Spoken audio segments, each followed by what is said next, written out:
এক piece chicken দিয়ে আমি 4টা মিনি পিজা বানালাম, তাও আবার ডায়েট ফ্রেন্ডলি, অনেক হেলদি পিজা। তো চলো রেসিপিটা অবশ্যই পুরাটুক দেখতে হবে, না হলে কিন্তু পারফেক্ট টেস্ট পাবে না। একটা বাটিতে আমি নিয়ে নিলাম উষ্ণ গরম গরুর দুধ, সাথে দিয়ে দিলাম হচ্ছে সামান্য পরিমাণে ইস্ট, এবার দিয়ে দিচ্ছি লাল আটা।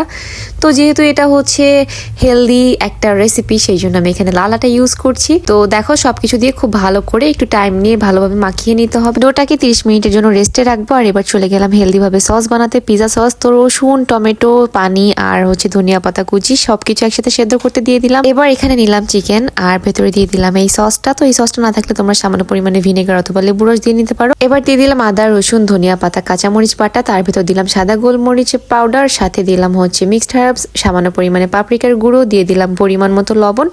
সবকিছু একসাথে এবার খুব ভালো করে টাইম নিয়ে মেখে নিতে হবে এবং এটাকে আমার 10 মিনিট অ্যাটলিস্ট ম্যারিনেট করে রাখতে হবে। তারপর হচ্ছে সসটাও দেখো একেবারে সেদ্ধ হয়ে গিয়েছে। এবার আমি সসটাকে একটা ব্লেন্ডার জারে নিয়ে খুব ভালো করে ব্লেন্ড করে নিব। তো ভেতরে দিয়ে দিলাম একটু রসুন কুচি, ধনিয়া পাতা কুচি, সামান্য পরিমাণে সাদা গোলমরিচের গুঁড়ো, মিক্সড হার্বস, সাথে দিয়ে দিলাম সামান্য পরিমাণে লবণ। এবার সবকিছু একসাথে খুব ভালো করে ব্লেন্ড করে নিব। তারপর হচ্ছে আমি একটা প্যানে অল্প পরিমাণে ঘি দিয়ে দিলাম, তার ভেতর দিয়ে দিলাম চিকেনটা। খুব ভালো করে চিকেনটাকে কিন্তু ফ্রাই করে নিতে হবে। ডায়েটে যেহেতু ঘি খাওয়া যায়, সেই জন্য আমি ঘিটা এখানে ইউজ করলাম। তোমরা চাইলে সামান্য পরিমাণে বাটার অথবা অলিভ অয়েল ইউজ করতে পারো। এবার চিকেনের ভিতর দিয়ে দিলাম ধনিয়া পাতা কুচি, রসুন কুচি, দিয়ে দিলাম পেঁয়াজ কুচি আর টমেটো সসটার পানিটা একটু টেনে নিলাম। আর এদিকে যেই ডোটা রেস্টে রেখেছিলাম আধা ঘন্টা পরে, সেটাকে আমি 4 ভাগ করে নিলাম। একটা রুটির ডো দিয়ে মনে করো 2টো পিজা বানাচ্ছি।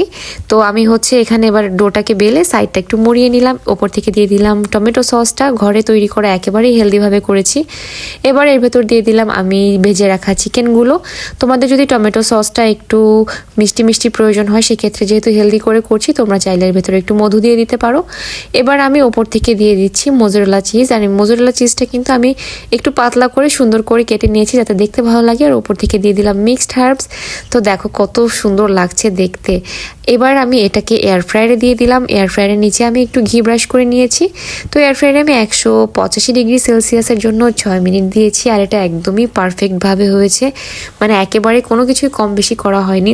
সাইডটা ক্রিস্পি হয়েছিল আর নিচটা অনেক পাতলা ছিল, মানে সব কিছু মিলিয়ে না ভীষণ ভালো হয়েছিল। আমি ভাবতেও পারিনি যে এতটা সুন্দর হবে এটা দেখতে। তো দেখতেই পাচ্ছ কত সুন্দর লাগছে আর হেলদি টেস্টি একটা পিৎজা। কিন্তু এভাবে ডায়েটে যদি হেলদি টেস্টি খাবার রাখা হয় তাহলে কিন্তু ওজন কমাতেও খুবই ইজি হয়। তো আমি এখান থেকে একটা পিৎজা খেয়েছিলাম আর সাথে একটু সবজি সেদ্ধ খেয়েছিলাম।